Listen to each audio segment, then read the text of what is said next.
وَلَقَدْ يَسَّرْنَا الْقُرْآنَ لِلذِّكْرِ فَهَلْ مِن مُّدَّكِرٍ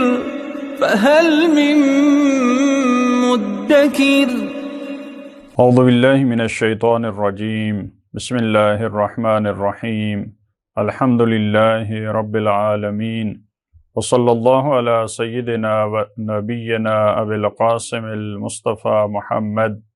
وعلى آلہ الطیبین الطاہرین المعصومین اما بعد اعوذ باللہ من الشیطان الرجیم بسم اللہ الرحمن الرحیم هو الذي أنزل عليك الكتاب منه آيات محكمات هن الكتاب وأخر متشابهات فأما الذين في قلوبهم زيغ فيتبعون ما تشابه منه ابتغاء الفتنة وابتغاء تأويله وما يعلم تأويله إلا الله والراسخون في العلم يقولون آمنا به كل من عند ربنا وما يذكر إلا أولو الألباب صدق اللہ العلی العظیم۔ سورہ آل عمران کی آیت نمبر 7 میں پروردگار عالم نے قرآن کریم کے اندر آیات کی جو تقسیم ہے اس کو بہت ہی بہترین انداز میں اور خوبصورت انداز میں اس کو بیان فرمایا، کیونکہ سورہ آل عمران کی ابتدائی آیات میں نزول قرآن کی طرف اور پروردگار عالم کے اس فضل و کرم اور اس فیض کی طرف اشارہ کیا کہ اس نے اس عظیم کتاب کو، اس فرقان کو نازل کیا، تو اب اس کی جو آیات ہیں وہ بھی مختلف معانی پہ مشتمل ہیں، مختلف اہداف کو لیے ہیں، اس کی طرف اشارہ فرمایا۔ قرآن کریم کی آیات کو سورہ آل عمران کی آیت نمبر 7 کی روشنی میں 2 حصوں میں تقسیم کیا گیا۔ قرآن کریم کی آیات کا ایک حصہ وہ محکم آیات ہیں جن کو محکمات کا نام دیا گیا، اور دوسرا حصہ آیات کا اس کو متشابہات کا نام دیا گیا۔ اور اس آیت میں اس بات کی طرف بھی متوجہ کیا قرآن کریم نے کہ جن کے دلوں میں انحراف ہوتا ہے، کجی ہوتی ہے، وہ متشابہات کی تلاش میں ہوتے ہیں، وہ اپنے مقصد کی باتیں متشابہات سے نکالتے ہیں، اور اسی وجہ سے بعض محققین نے اس بات کی طرف اشارہ کیا کہ طول تاریخ میں رسول اللہ کے بعد جتنے فرقے وجود میں آئے ہیں وہ قرآن کریم کی متشابہ آیات کی وجہ سے، یعنی متشابہ آیات کو انہوں نے بہانہ بنایا۔ متشابہ آیات، کیونکہ قرآن نے بتا دیا تھا کہ جو مریض ہیں، جن کے دلوں میں انحراف ہے، وہ انہی آیات کی طرف جائیں گے۔ لہٰذا اگر جبر کا عقیدہ قائم رکھنے والے افراد آئے، اگر تفویض کا عقیدہ رکھنے والے افراد آئے، اس قسم کے جتنے فرقے، خود خوارج کے بارے میں دیکھیں، ان الحکم الا للہ، اس قسم کے جو فرقے، انہوں نے جو ان کی بڑی مشکل تھی وہ متشابہ آیات ان کو اپنے ہدف اور مقصد کے لیے استعمال کرنا، اور جو قرآن کا دستور تھا کہ ان کو لوٹایا جائے محکم آیات کی طرف یا ان کی تعویل کے لیے راسخان فی العلم کی طرف رجوع کیا جائے، اس کی طرف نہیں کیا، لہٰذا اس مشکل کا شکار ہوئے اور تاریخ میں اتنی بڑی جو مشکلات کھڑی کی ان فرقوں نے۔ لہٰذا اس آیت میں فرمایا هو الذی، یہ پروردگار عالم کا تعارف، اس کی ذات کا، اس کے فیض کا، اس کی صفات کا۔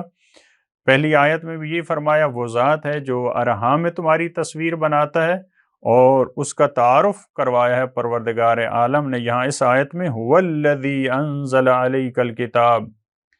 وہی ذات ہے جس نے نازل کی آپ پر کتاب۔ کتاب، الکتاب کا لفظ جب استعمال ہوتا ہے رسول اللہ کو مخاطب قرار دیتے ہوئے تو بڑی واضح سی بات ہے کہ وہ قرآن کریم ہے۔ اس نے کتاب نازل کی آپ پر، منہ آیات محکمات، اسی کتاب میں سے کچھ آیات ایسی ہیں، یہاں منہ آیات محکمات، جب آیات کو دو حصوں میں تقسیم کیا ہے تو معلوم ہے کہ من یہاں بعض کا معنی دے رہا ہے، منہ آیات محکمات، اس کی کچھ آیات، اس کی بعض آیات وہ محکم ہیں۔ محکم آیات کیا ہیں؟ البتہ بعض دوسری آیات میں قرآن کریم کی ساری آیات کو محکم کہا ہے، کیونکہ ان میں کسی قسم کا ضعف نہیں ہے، کسی قسم کی ان میں سستی نہیں ہے، کسی قسم کی کمزوری نہیں ہے، اور بعض دوسری آیات میں تمام آیات کو متشابہ بھی کہا ہے، لیکن معنی مختلف ہیں۔ جب ساری آیات کو متشابہ کہا یعنی ایک دوسرے سے ملتی جلتی ہیں، ایک دوسرے کی شبیہ ہیں، لیکن یہاں پہ جو محکمات اور متشابہات کا لفظ ہے، محکمات یعنی ان کے معنی بڑے واضح ہیں، جن کے دلوں میں انحراف ہے، کجی ہے، وہ اس کو غلط طرف لے کے نہیں جا سکتے۔ متشابہات ہیں یعنی ان سے شبہ پیدا ہوتا ہے، ان سے کوئی اور عقیدہ لیا جا سکتا ہے، ان کا کوئی غلط معنی لیا جا سکتا ہے، ان کے دو یا کئی معنی ہو سکتے ہیں، لہٰذا ان کو متشابہات کہا ہے۔ کچھ آیات ان میں سے محکمات ہیں، ہن ام الکتاب، یہ اصل ہیں، یہ مرجع ہیں، یہ مأوی ہیں، یہ اساسی آیات ہیں، یہ بنیادی آیات ہیں، انہی کی طرف رجوع کیا جائے گا۔ محکمات یہ ام الکتاب ہیں، وَأُخَرُ متشابہات، اور باقی آیات وہ متشابہ ہیں۔ محکم کا پہلے بیان کرنا، پھر محکم آیات کا مرجع قرار دینا، ان کو اساسی آیات قرار دینا، دوسرے نمبر پہ متشابہ آیات کا ذکر، یہ اس طرف ہمیں متوجہ کرتا ہے کہ وہ اصل ہیں، وہ اساس ہیں، وہ بنیاد ہیں۔ ہمیں قرآن کی تفسیر میں قرآن کے معارف بیان کرتے ہوئے ان محکمات کی طرف ہمیں رجوع کرنا چاہیے۔ البتہ یہ احادیث میں بھی ایسے ہے، اہل بیت علیہ السلام اور انبیاء علیہ السلام کی سیرت میں بھی ایسے ہے، کچھ ان کی سیرت کے محکمات ہیں، کچھ ان کی سیرت کے متشابہات ہیں۔ مثال کے طور پہ انبیاء اور اہل بیت علیہ السلام کی سیرت کے محکمات میں سے یہ ہے کہ ظالم اور طاغوت کے سامنے وہ نہیں جھکتے، لیکن ممکن ہے کہیں پہ متشابہات ہوں، کسی حاکم سے انہوں نے صلح کی ہو، کسی حاکم کے ساتھ وہ بیٹھے ہوں، کسی حاکم کے دربار میں گئے ہوں، تو یہ متشابہات ہیں۔ اس کا اب غلط معنی بھی لیا جا سکتا ہے، جیسا کہ لوگوں نے تاریخ میں غلط معنی لیے۔ مثال کے طور پہ اگر امام علیہ السلام ایک ظالم کے دربار میں گئے ہیں یا ان کی ولی عہدی قبول کیا ہے یا ان کے ساتھ صلح کیا ہے تو بعض لوگ اعتراض کرنے لگ گئے۔ اب یہ متشابہات تھے جن کو ہم نے محکمات کی روشنی میں تفسیر کرنا ہے۔ وہ بڑا اصول ہے کہ وہ طاغوت کے سامنے نہیں جھکتے۔ قرآن کریم کی آیات بھی اسی طرح سے ہیں۔ ایک مثال کے طور پہ ایک قرآن کی محکم آیت ہے، لیس کمثلہ شیء، کوئی چیز بھی پروردگار عالم کی مثل نہیں ہے، اس کی مانند نہیں ہے۔ لیکن اگر کسی آیت میں آتا ہے کہ خدا کا ہاتھ ہے، کسی آیت میں اگر آتا ہے کہ پروردگار عالم جو ہے اس کی پنڈلی ہے مثال کے طور پہ، یا اس کی آنکھیں ہیں، کوئی اس قسم کا اگر لفظ آتا ہے یا ہمیں لگتا ہے کہ اس قسم کا ہے جو خدا کی جسم و جسمانیت پہ کی طرف اشارہ ہے، تو ہمیں فوری رجوع کرنا ہوگا، لیس کمثلہ شیء، کسی چیز کی مانند نہیں ہے۔ لہٰذا اس کی اور بھی مثالیں، یا مثال کے طور پہ یضل من یشاء و یہدی من یشاء، یا تعز من تشاء و تذل من تشاء، یہ متشابہات ہیں۔ اب جو انحراف ہے جن کے دلوں میں، وہ ان کو اپنے مقصد کے لیے استعمال کرتے ہیں، کہتے ہیں دیکھیں خدا نے کہا ہے جسے میں چاہتا ہوں عزت دیتا ہوں، جسے میں چاہتا ہوں ذلت دیتا ہوں، دیکھیں خدا نے مجھے حکومت دے دی ہے، اس کا مطلب ہے خدا نے مجھے عزت دی ہے۔ آپ کو شکست ملی ہے، آپ کو آپ قتل ہو گئے ہیں، لہٰذا اس کا مطلب یہ ہے خدا نے آپ کو ذلیل کیا ہے۔ تو یہ ان کے لیے ضرورت ہے ان آیات کے مسئلے میں ہم رجوع کریں محکمات کی طرف۔ فَأَمَّا الَّذِينَ فِي قُلُوبِهِمْ زَيْغٌ، تو بس وہ لوگ جن کے دلوں میں زیغ ہے، انحراف ہے، کجی ہے، ٹیڑھا پن ہے، فَيَتَّبِعُونَ، وہ عملی طور پہ اتباع کرتے ہیں، پریکٹیکلی وہ کہاں پہ جاتے ہیں، مَا تَشَابَهَ مِنْ، ان آیات میں سے جو متشابہ ہیں، سیرت میں جو متشابہات ہیں، حدیث میں جو متشابہات ہیں، ان کے پیچھے جاتے ہیں۔ کس ہدف اور مقصد کے لیے؟ کیا ان کو سمجھ نہیں آ رہی ہوتی کہ حقیقت کیا ہے؟ نہیں، ابتغاء الفتنہ، وہ فتنہ برپا کرنا چاہتے ہیں، وہ فساد پھیلانا چاہتے ہیں، وہ اختلاف ڈالنا چاہتے ہیں، ان کے مذموم ارادے اور مقاصد ہیں۔ وابتغاء تأویل، اور اس کی غلط تعویل کو ڈھونڈتے ہیں، اس کی غلط تفسیر کی وجہ سے، اس کی غلط تعویل اور غلط معنی۔ دیکھیں، تعویل ایک مرتبہ اصلی معنی اس کو بھی تعویل کہا جاتا ہے، صحیح معنی اس کو بھی تعویل کہا جاتا ہے، صحیح حقائق کو بیان کرنا اس کو بھی تعویل کہا جاتا ہے، لیکن ایک مرتبہ ان کے ذہنوں میں جو تعویل ہوتی ہے، یعنی اصلی معنی سے غلط معنی کی طرف لے کے جانا، لہٰذا یہ ان کا ہدف ہوتا ہے۔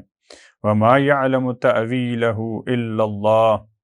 حالانکہ اس کی تعویل کا علم کسی کے پاس نہیں ہے سوائے اللہ کے، یعنی صحیح ان کا اصلی مقصود تعویل، یعنی اس کے اصلی معنی، حقیقی معنی، وہ اس کا علم کسی کو نہیں ہے سوائے اللہ کے۔ والراسخون فی العلم، اور جو علم میں راسخ ہیں، جو علم میں مستحکم ہیں، یہ ہستیاں کون ہیں جو علم میں راسخ؟ ان میں سب سے بڑا درجہ راسخون فی العلم میں وہ رسول اللہ اور اہل بیت علیہ السلام ہیں۔ اس طرح سے اس کی تفسیر نہیں ہو سکتی ہم کہیں کہ اللہ کے علاوہ کسی کو اس کی تعویل کا علم نہیں ہے۔ اس کا مطلب ہے کہ قرآن کے بہت سارے حقائق ہیں جس کا خدا کے علاوہ کسی کو علم نہیں ہے، پھر ان حقائق کو بشریت، رسول اللہ، اہل بیت علیہ السلام، ان ہستیوں کو دینے کا کیا مقصد ہے؟ پھر تو وہ بے مقصد چیزیں ہو جائیں گی۔ لہٰذا کچھ افراد روئے زمین پہ ایسے ہیں، ایسے رہیں گے جو قرآن کے تمام حقائق سے آشنا ہوتے ہیں، جیسے کہ رسول اللہ اور ان کی اہل بیت ہیں، جو روایات میں فراوان موجود ہے کہ اہل بیت علیہ السلام نے فرمایا وہ راسخان فی العلم ہم ہیں۔ لہٰذا اس کی حقیقی معنی، اس کے اصلی مقصود کو کوئی نہیں جانتا مگر راسخان فی العلم۔ یقولون آمنا بہ، وہ یہ بھی کہتے ہیں کہ ہم ایمان لائے ہیں اس پہ، وہ متشابہات پہ بھی ان کا ایمان ہوتا ہے۔ کل من عند ربنا، کہتے ہیں کہ یہ سارے کا سارا ہمارے پروردگار کی طرف سے ہے، محکم آیات بھی اسی کی طرف سے ہیں، متشابہ آیات بھی اسی کی طرف سے ہیں، سب پہ ان کا ایمان بھی ہوتا ہے۔ وما یذکر الا اولو الالباب، اور اولو الالباب کے علاوہ کوئی متذکر نہیں ہوتا۔ نصیحت بالآخر وہی لیتے ہیں جو صاحبان عقل ہوتے ہیں۔ الباب لب کی جمع ہے، جو خالص عقل، جن کی عقل جذبات سے پاک ہوتی ہے، احساسات سے خالی ہوتی ہے، جو دلیل کے تابع ہوتے ہیں، وہی اس سے نصیحت لیتے ہیں، اور ان کی زبان پہ یہ دعا ہوتی ہے، ربنا لا تزغ قلوبنا بعد اذ ہدیتنا، پروردگارہ ہمارے دلوں کو منحرف نہ کر، ہمارے دلوں کو ٹیڑھا نہ کر، بعد اذ ہدیتنا، ہدایت کے بعد، یعنی ہدایت پر آنے کے بعد اب اس پر ثابت قدمی کی بھی ہمیں دعا کرنی چاہیے۔ ایسا نہیں ہے کہ اگر ہم ہدایت کی راہ پہ آ گئے، اگر ہم مسلمان ہو گئے، اگر مومن ہو گئے، تو اب ہم جو ہے وہ گارنٹی مل گئی، اب ہمیں کچھ نہیں ہوتا، نہیں، پھر بھی دعا جاری رہنی چاہیے۔ وَهَبْ لَنَا مِن لَّدُنْكَ رَحْمَةً، اور اپنے ہاتھ سے پروردگارہ رحمت ہمیں عطا کر۔ إِنَّكَ أَنتَ الْوَهَّابُ، یقیناً تو ہدیہ کرنے والا ہے۔ انک انت الوہاب، وہاب اس ہستی کو کہتے ہیں جو بغیر عوض کے کوئی چیز عطا کرے۔ پروردگار ہمارے پاس کچھ نہیں ہے، بغیر کچھ دیکھے، بغیر کچھ ہم سے لیے تو عطا کرتا ہے، تو وہ وہاب ہے، تو وہ عطیہ اور ہدیہ دینے والا ہے۔ اور اس سے اگلی دعا، ربنا انک جامع الناس لیوم لا ریب فیہ، اے ہمارے پروردگار یقیناً تو جمع کرنے والا ہے لوگوں کو، لیوم لا ریب فیہ، اس دن کے لیے، اس دن میں جس میں کوئی شک و شبہ نہیں ہے۔ قرآن کے بارے میں بھی یہی لفظ استعمال کیا، ذالک الکتاب لا ریب فیہ۔ قیامت کے بارے میں بھی قرآن کریم نے یہی لفظ استعمال کیا، لا ریب فیہ، وہ ایسا دن ہے جس کے بارے میں شک و شبہ کی گنجائش ہی نہیں ہے۔ ان اللہ لا یخلف المیعاد، یقیناً اللہ اپنے وعدے کے خلاف نہیں کرتا۔ پروردگار عالم ہمیں قرآن کی محکم آیات پہ ایمان لانے، اسی طرح متشابہ آیات پہ ایمان لانے اور متشابہ آیات کو محکمات کی طرف پلٹانے کی توفیق عطا فرمائے۔ اور اپنے دین میں، اپنے مذہب میں ثابت قدمی عطا فرمائے۔ اللہم صلی علی محمد و آل محمد۔